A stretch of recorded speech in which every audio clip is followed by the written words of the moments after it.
So good morning everyone. My name is Lalit Soni and I welcome you all in this live session by Drishti IAS. Today we will be discussing Indian Express as usual. The important news from today's newspaper would be India-Russia annual summit. This summit happens every year, okay, alternatively in India and then in Russia. So we'll talk about that. And then there is first rupee payment for oil. Yesterday we have discussed that we are not finding any person or you can say any country which are going for the payment in rupee. So now we have find first country which is we have signed an agreement with UAE, wherein we will be purchasing oil from this country by the payment of rupees in the currency of rupee only. Okay, so we'll talk about that. And then court can't be opposition. So judge from Supreme Court who has been retiring, and they have given some parting speech. In that he has said that court can't be opposition. Okay, so basically what they wanted to say is that they cannot be a person, or let's say they cannot be become a political tool, okay, or wherein they cannot intermingle in the domestic politics. Okay, wherever there is a question of checks and balance, court's role will be there, but if it is about politics, they will not get into it. Okay, other than that, we'll talk about some world affairs and then practice questions. Okay, so let's see the practice question which was given to you in the previous lecture. So here was the question: which of the following countries does not have a coastline along the Mediterranean Sea? We have discussed Mediterranean in many things, considering let's say your migration issues. Okay, and then recently Iran has said that they will be blocking the Mediterranean or access to Mediterranean by blocking the Strait of Gibraltar. Okay, that is why we have taken Mediterranean. We have discussed about it yesterday. Your options were Italy, Greece, France and Bulgaria. Okay, so if you have a little bit of idea, you know that these two countries like Italy and Greece has been ports, mostly they have ports, so there are chances that they will be in the Mediterranean. Other than that, we'll see the map and decide. Okay, so here are many countries. Here you can see these are all, you can say, having boundaries with Mediterranean. You don't have to remember all of them, but important countries you should know, like Spain, France, Italy, Greece, Morocco, Algeria, Tunisia, Libya, Egypt, okay, and then Israel, here Lebanon, Syria, Turkey. All these countries you should remember. Here you can see that Italy is there, France is also there, and then when we are talking about Greece, it is also there. Okay, so here Bulgaria is not there, because here you can see in this map, you can see here it is Bulgaria. Okay, it is having a boundary with Black Sea. No doubt Black Sea is extended part of Mediterranean, but for our options, when we are considering, we have to go for the most appropriate option. So that is why we will consider that Bulgaria does not have direct boundary with the Mediterranean here. Okay, here you can see this is the boundary. Okay, so this is the boundary of Bulgaria. So it has the boundary with Black Sea, but not with the Mediterranean Sea directly. Okay, so your answer would be D, Bulgaria. Okay, most of you has given the correct answer in this regard. Okay, now we will start with the first article of the day. As Modi skips annual summit again, Jaishankar goes to Russia for talks. So basically, as I told you, this India-Russia annual summit, it happens every year, and alternatively in India and Russia. Okay, so basically when we are talking about 2022, in that summit there was this issue of Ukraine war, and that is why it did not happen. Sorry, it happened, but PM could not attend it. Okay, and now when we are talking about this next summit, Jaishankar is going in that summit, but not PM again. Okay, so does that mean we are giving some kind of less importance to Russia? No, that is not the case. Okay, but the thing is, we will discuss how Russia is important for us and how we are giving that much importance to this particular country. Okay, because we with Russia we have, you can say, ties which are all weather tied. Okay, every time considering after independence, we have gone for the that planning model, etc. We have this inclination towards USSR at that point of time as well, despite we had this non-alignment movement. And after that also, in our defense, in our nuclear ties, etc., we are quite dependent on Russia. When we are talking about our defense equipment procurements, we are dependent on Russia. We are trying to diversify it, but still we are quite dependent on Russia. Other than that, when we are talking about oil, Russia is important for us. Okay, so let's have a look at this article. With Prime Minister Narendra Modi skipping Russia for an annual summit for second year in a row, External Affairs Minister S. Jaishankar will be visiting. Okay, so here while PM skipping Russia, that is US led sanction is a signal to West. Jaishankar's trip is a message to Moscow that Delhi is not abandoning its traditional strategic ties. So basically here they are saying that despite the West's US's sanctions which has been put on Russia because of the Ukraine war, here visit by Jaishankar is giving that emphasis that we are not abandoning our traditional ally. Okay. Now here you can see India and Russia have an annual summit at leaders level where Indian Prime Minister and Russian President visit each other country every alternate year. Okay, so at every alternate year they will be visiting each other's country. Okay, so far there has been some 21 annual summits. Okay, the last summit was held on December 6th, 2021. Okay, and in New Delhi during Russian President Vladimir Putin has visited here. After the war in Ukraine broke out, Modi did not travel to Russia for the annual summit last year, and Putin could not come to India at G20. Okay, so we have seen that after that they could not meet. The visit has not taken place this year as well. No reason have been cited. So here when you are talking about this particular visit, that visit has not been taken up, and mostly there is no reason given regarding this. They are saying that there are reasons related to the scheduling of the leaders. Okay. So that is another thing. The time tested India-Russia partnership has remained stable, resilient and continuous to be characterized by the spirit of special and privileged strategic partnership. Okay. So we have this particular status of our relation, that is special and privileged strategic partners. Okay. So in this summit, we will be discussing about our economic issues, our issues related to trade, defense, and other nuclear partnership, etc. Other than that, we are also going to talk about the stand we are taking with respect to Ukraine and Russia war. Okay, we are trying to balance, having a balance between the West and the Russia. Okay, so all these things we will be talking about. Okay, we will see what we are going to talk in this particular thing. When we are talking about our defense procurements, we are nearly dependent on 60 to 70% on Russia. Okay, so that is a huge chunk. We are trying to diversify, but still right now we are dependent on Russia for this. So that is why we can say that Russia is quite important for us. When we are talking about our nuclear energy, so you must have heard of this particular plant, Kudankulam. Okay. This Kudankulam nuclear plant has various phases 1, 2, 3, 4, 5, 6. 1 and 2 are actually completed and they are already operational. There are other units like 3, 4 and 5, 6, they are going on. Okay. So that is why for our nuclear energy related partnership also Russia is important. For our oil related imports Russia is important. For our defense, which I told you that 60 to 70% dependence is there, so Russia is quite important for us. Okay.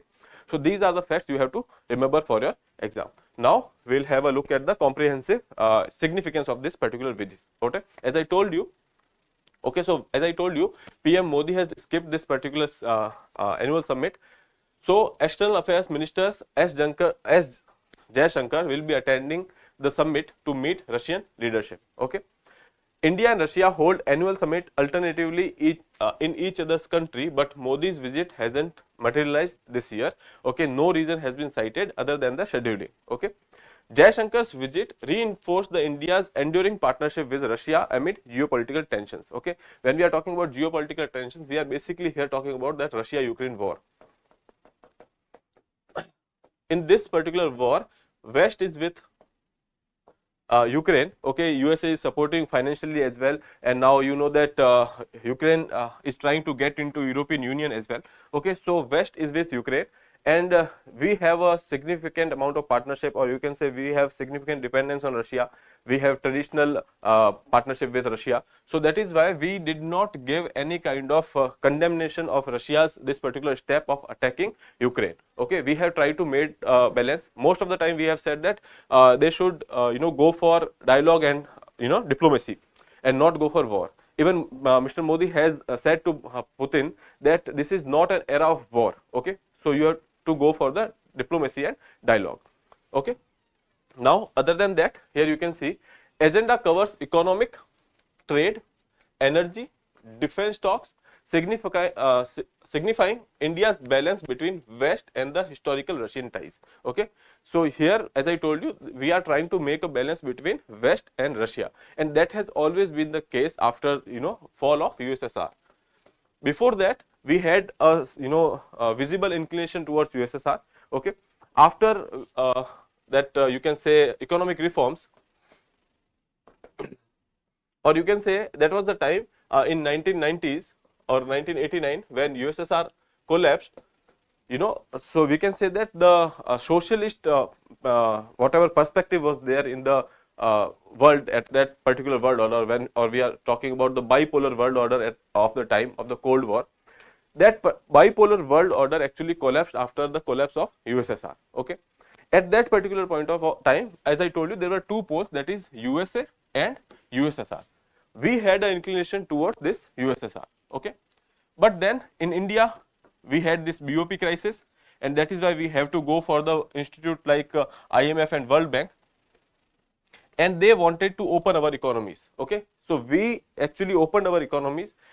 These institutions gave us loans. These institutions are basically dominated by USA, or you can say West, and that is why our inclination shifts towards West after that. So after these reforms, you can say economic reforms or LPG reforms, we have seen a significant change. Okay. Which is still visible, but we cannot let go of our partnership with USSR, or you can say Russia now. Okay. So that is why we are trying to make a balance since then. Okay, till now we are successful. Even in case of these sanctions which has been put by USA on Russia. Okay, we have gone for the deals like S-400. Okay, even we are importing oil from Russia. Okay, emphasizing bilateral relations, people to people ties and cultural connections in Moscow and St. Petersburg. So these are the two places where our external affairs minister will be visiting. Okay, so we are emphasizing on bilateral relations, people to people connect. Okay, you can say this is the track to diplomacy. So when we are talking about track 1, that is basically government to government connect, okay, or the you can say bilateral relations. When we are talking about people to people, that is track to diplomacy, or you can say using soft power and talking about cultural ties, etc. Okay. Other than that, we will be having discussions on the defense dependence on Russia, discounted oil purchases. So after this Ukraine war, there were sanctions by USA. Okay, because of which most of the countries in the West are not buying oil from Russia. These sanctions, the object of these sanctions was that so that Russia's oil supply can be reduced, and because of which ultimately they will have less forex and they cannot spend on the Ukraine war. Okay, so but what Russia did was they have started giving this discount on oil. Okay. And we have this policy that wherever we will get discount, we will procure from there. So that is why India started procuring from Russia. Before that, Russia was not among the top of our oil importers, we can say. But after this particular war, Russia is in the list. It is mostly, we can say that most of our import as of now are from Russia. Okay. Then cautious stance on the Ukraine conflict. As I told you that we have not given any kind of condemning statement regarding Russia in this case. We have said that Russia should go for diplomacy and dialogue. Okay. Collaboration highlighted in defense, nuclear energy, as I told you that Kunnam, and then space sector. When we are talking about Gaganyaan, so our astronaut has been given training over there. Okay. So that is why we can say that in this particular space endeavor, Russia is supporting us. Okay. So there are many other collaborations as well. Okay. Jaishankar's trip signifies India's commitment to Russia amid amidst the global dynamics and the diplomatic strategies. As I told you, even in this uncertain world, when there are change in geopolitics, we are still supporting Russia. Okay, so that is about this particular article. So when we are talking about Russia, here there was another article related to world trade. India's Russian crude imports averted havoc in the global oil market. So basically what they are saying that because of all the things which are going on, let's say Israel Palestine issue, okay, or when we are talking about the issue in the Gulf nations as well, or this area has always been in some kind of chaos. So because of which there is increase in the oil prices. Okay, when we are talking about this OPEC countries, most of the time even they go for the cap on the supplies, so that they can increase the prices. So all these things, cap on the production they put, all these things will give rise to the oil prices. Okay, but this Russia's crude imports, because we have imported from Russia because they are giving us discount because of the Ukraine war. Because of this discount, we could create a buffer. Okay, and that buffer has helped us when we are talking about this issue in Gaza, because of which now when we are talking there is a issue in Red Sea as well, and then Iran is saying that we will somehow try to occupy or block the Mediterranean trade as well. So in all these scenarios of uncertainty in the geopolitics, when we are talking about our imports from the Red Sea, which are generally when we are talking about our imports for oil, Russian imports come to the Red Sea part, other than other all exports or imports,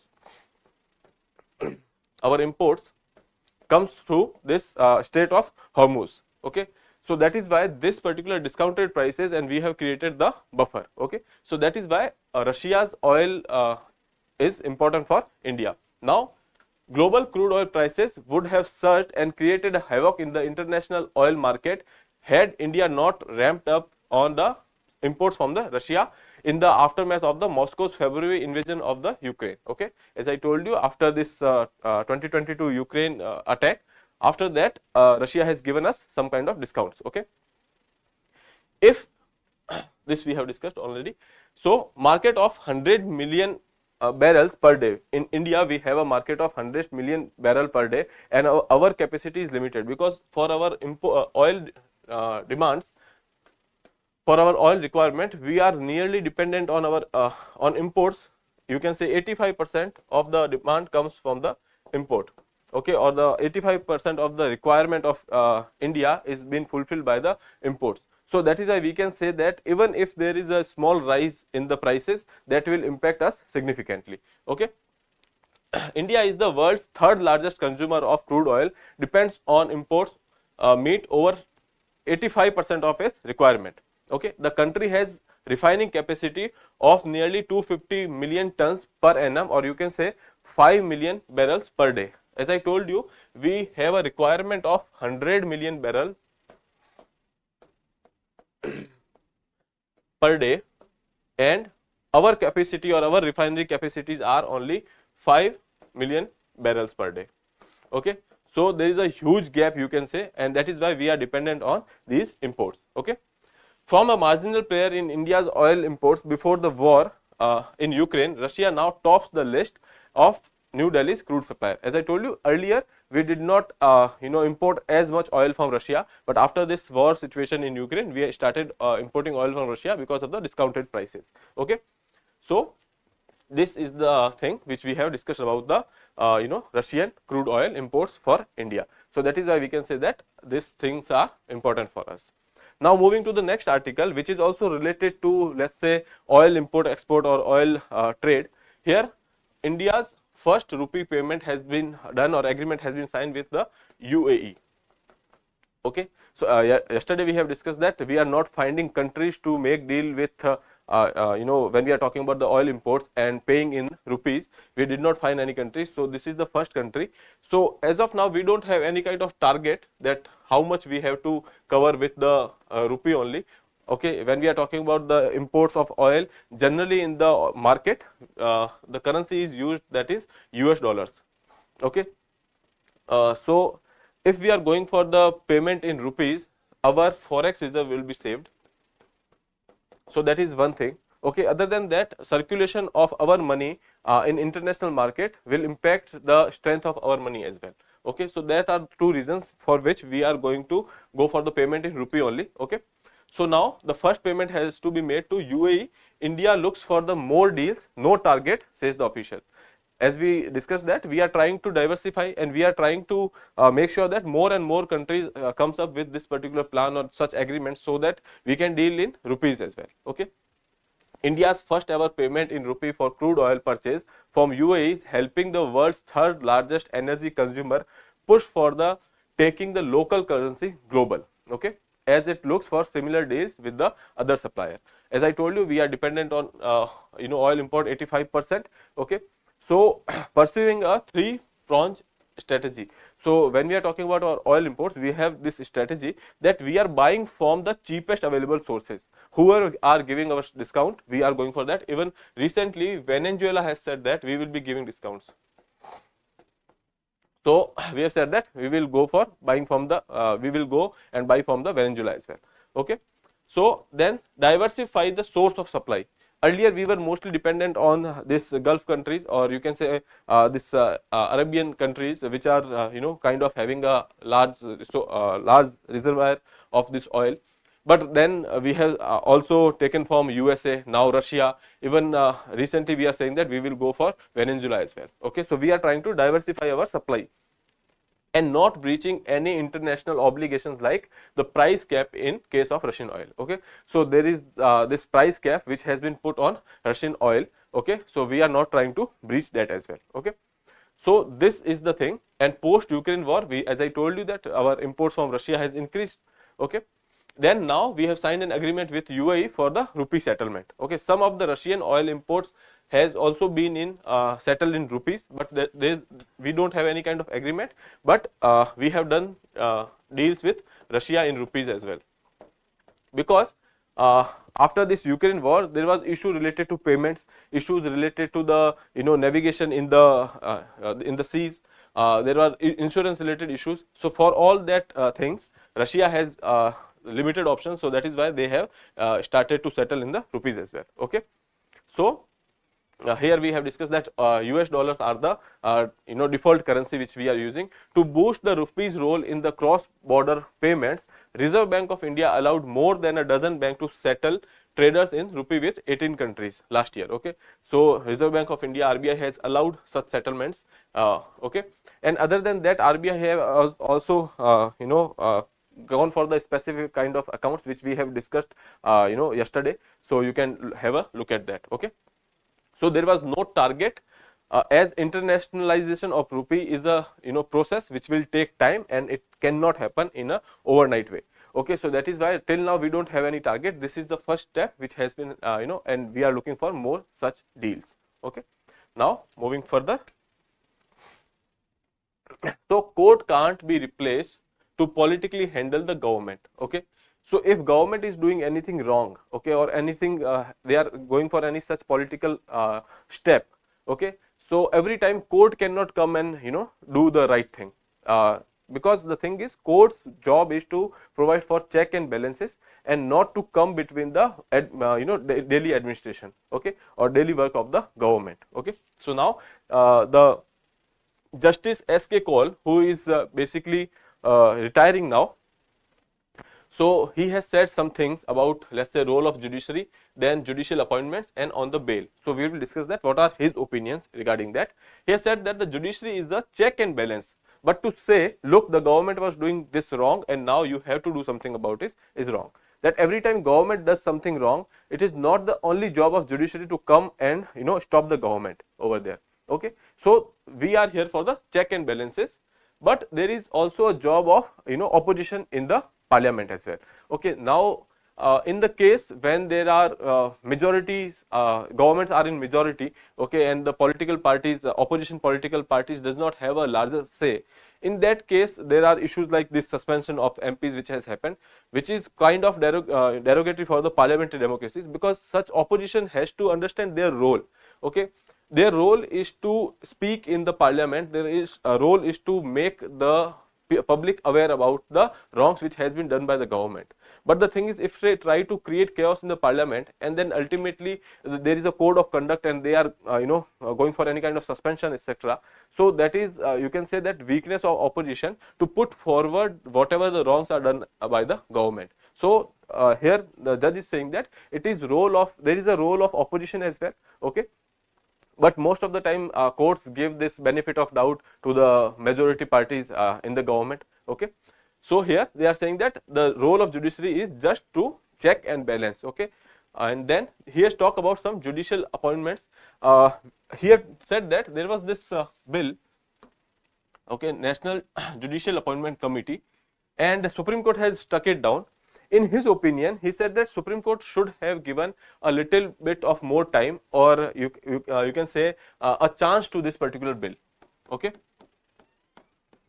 So that after implementation you can go forward with the changes. Okay. Here let us see, on judicial appointments, Justice Kaul said that the Narendra Modi's government's 2015 push for overall of the process of judicial appointments, because recently you know that collegium system is there. Okay. So we have this collegium system and there are many concerns regarding this collegium system. We are saying that this is a kind of less transparent, or you can say opaque in nature. Okay. So that is why this particular government in 2015 has gone for the overall of the appointment process. National Judicial Appointment Commission must have been given a chance before it was struck down by the Supreme Court. Okay. So here says that there are some parts which are troublesome, that taking away of the independence of the judiciary. They have said that if this particular power has been given to the judges, or you can say it if a casting vote has been given to the CGI, in that sense the independence can be ensured. Okay. So they have said that flagging that the troublesome part of the NJC was presence of 6 people which would force a veto against the judiciary.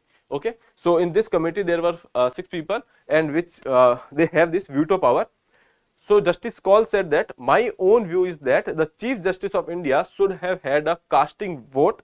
It would have given predominance to the judiciary. So basically here independence of the judiciary or the predominance of the judiciary could have been ensured if CGI has been given a casting vote. Okay. So that was the thing which can be corrected in the NJSC, and then NJSC was good to go.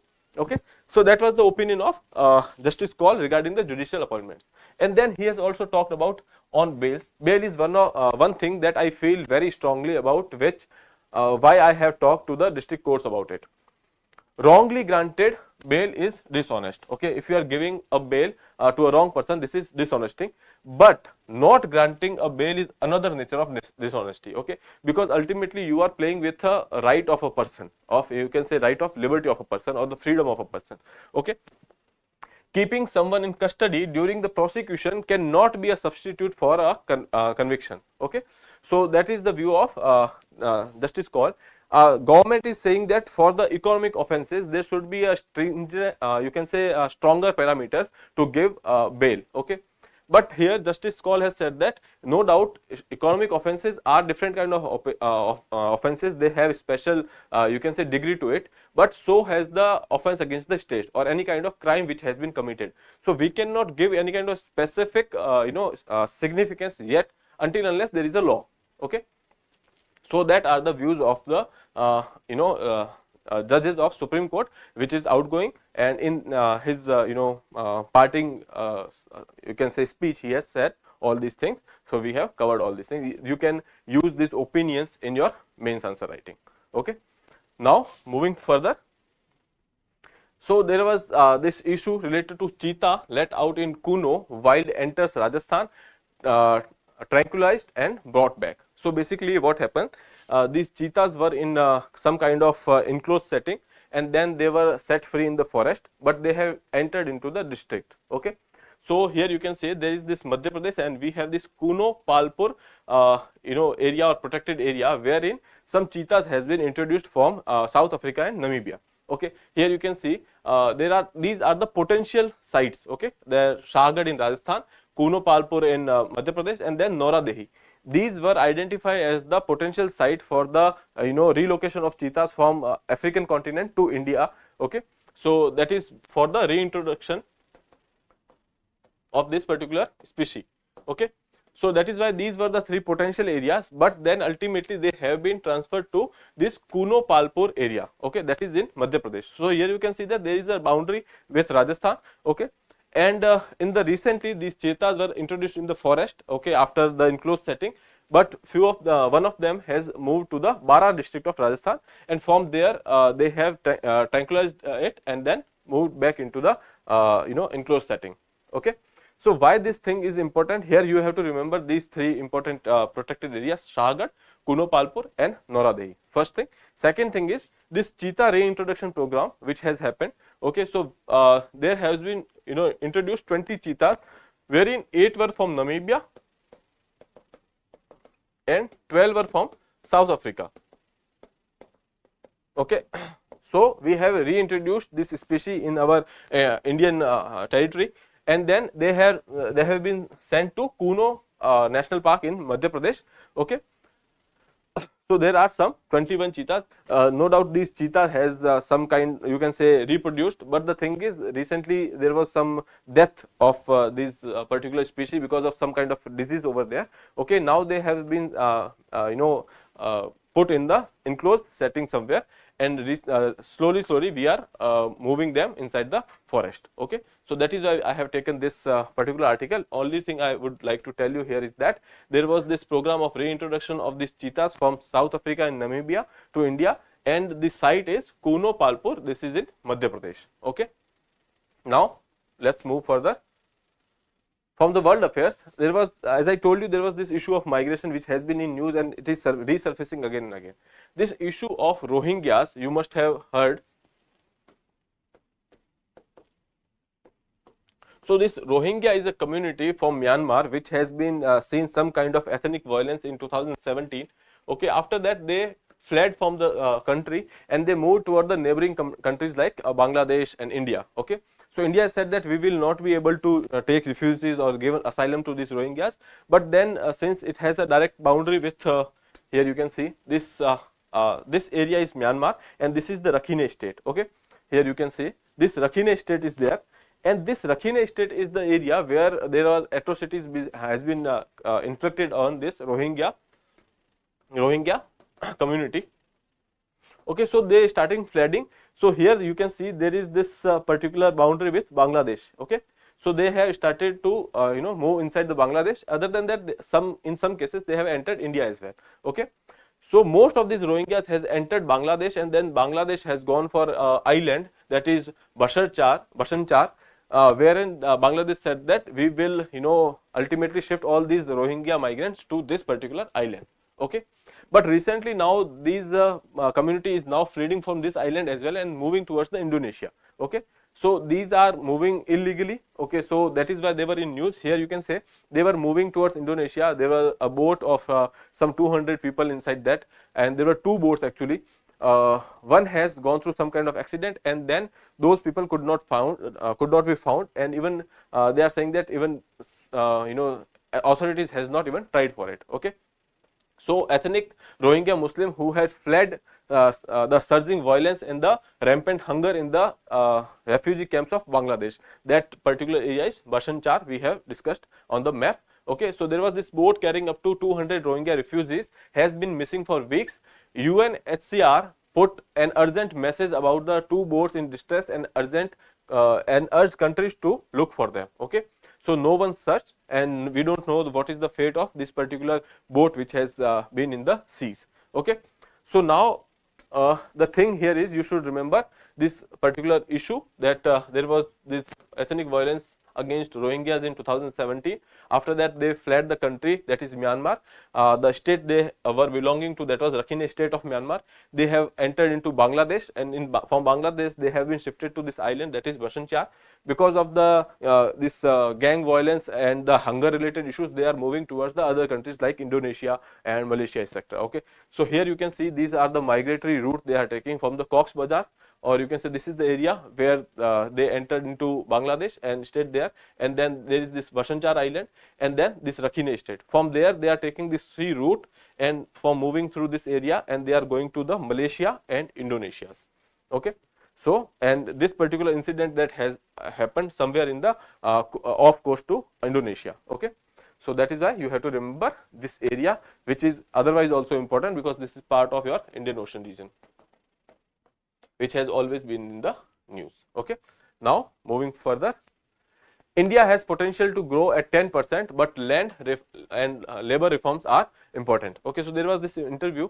There is nothing much in that, but I thought we should discuss the parameters which are important for Indian economy, or you can say these macro and micro level factors which are influencing the economy. So while there has been a euphoria around India's economy, how do you see the recent strong bull run in the markets? Does it raise any concern? So the person has answered that we have entered a capex cycle. Capex cycle is basically your capital expenditure. Okay. So he is saying that we have entered into a cycle of capex expenditure. Capex expenditure means we are spending on infrastructure. Okay. Capital expenditure is basically, you know, generating capital, and that is in turn you know, somehow you know, investing on the infrastructure. Okay. So world over there has been this trend that whenever we are you know, investing on the infrastructure, there is a you know, perspective of growth. Okay. So here also we are saying that in case of China, Japan, it happened, and now India is doing that. So we are also having this potential to grow at 10%. Okay. Higher investment is possible because our tax revenues has increased rapidly. Okay. So he has said that because there are increase in the tax revenues, we are going for the more investment. Okay. And we are spending on the infrastructure. Other than that, he has also talked about some you know, things which are crucial for our economy, that is demography. Okay. We have a demography dividend, the young population and consumption. Okay. India itself is a big market. Okay. Then there are these investment, housing, entrepreneurship and diverse skill sets. Okay. Other than that, he has said that the reforms like GST and then this Jan Dhan Yojana, that is basically, you know, connecting this Aadhaar etc. with the mobile, so that Jan Dhan Yojana, then tax digitization, all these reforms has contributed in the growth directly or indirectly. Okay. So we are basically saying that but there are some bottlenecks. Okay. There are some you know, challenges, that is high interest rates. Okay. The cost of the you can say any kind of loan which we are taking, or a person or a business is taking, it is high. Okay. And there are issues related to the power costs. Okay. Energy cost and then logistics. So basically he is talking about that we are going for the reforms, our tax collections are increasing, that is why we are going for the infrastructure development. All these things are positive points. There are 3 to 4 negative points, that is one is high interest rates, that power cost and the logistics cost. Okay. Then two important reforms which are still pending are land and labor reforms. So our economy can grow, but these two reforms are important, that is labor and land reforms. On this front, we have you know, trying to change things with the 4 labor codes. So after their implementation, we will be seeing that how effective are they. Other than that, are we reaping the benefits of the infrastructure created so far in the process of being created? Okay.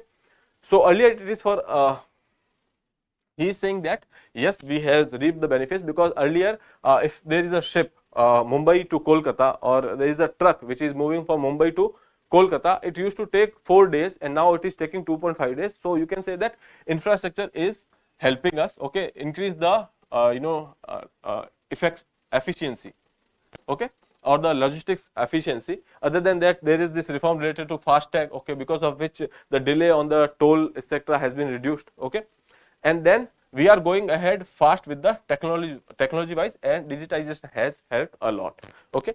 Then there was this, the market is being going up, will come down. So basically they have said that there is a trend of investing in mutual funds etc. and stock market recently in India.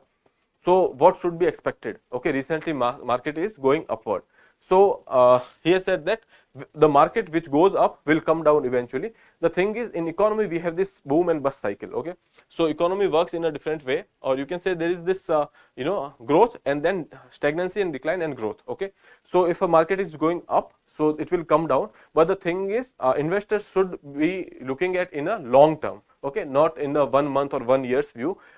If there is an investor, he has to take a timeline of at least 5 years, okay, to see some kind of gains. The biggest risk in the market is volatile. Okay, market is volatile and market will always stay volatile because market responds to the sentiments. Okay.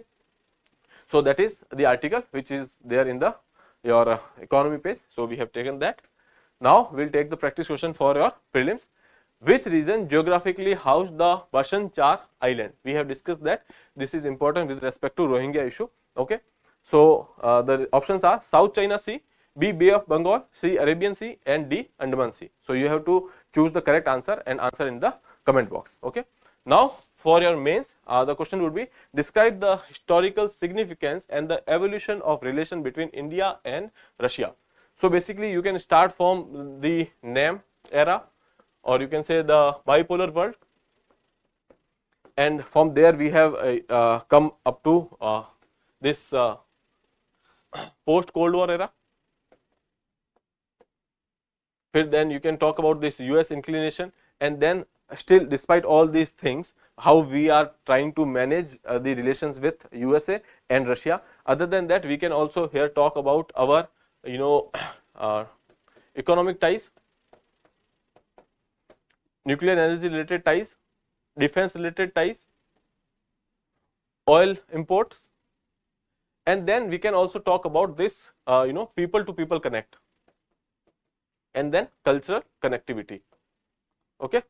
So, we are trying to make a sea route from our Chennai to the far eastern region of Russia, sorry about that. So, we are trying to connect our Chennai to the far eastern region of Russia. Okay. So, all these things are saying that we are not abandoning Russia. All these things you can utilize all this information in your answer writing. Okay. So, they have talked about the historical significance and as well as the current state of our relationship and the balance which we are trying to strike between USA and USSR. Okay. So, with that I will be wrapping up this session. I will see you tomorrow. Have a good day. Thank you.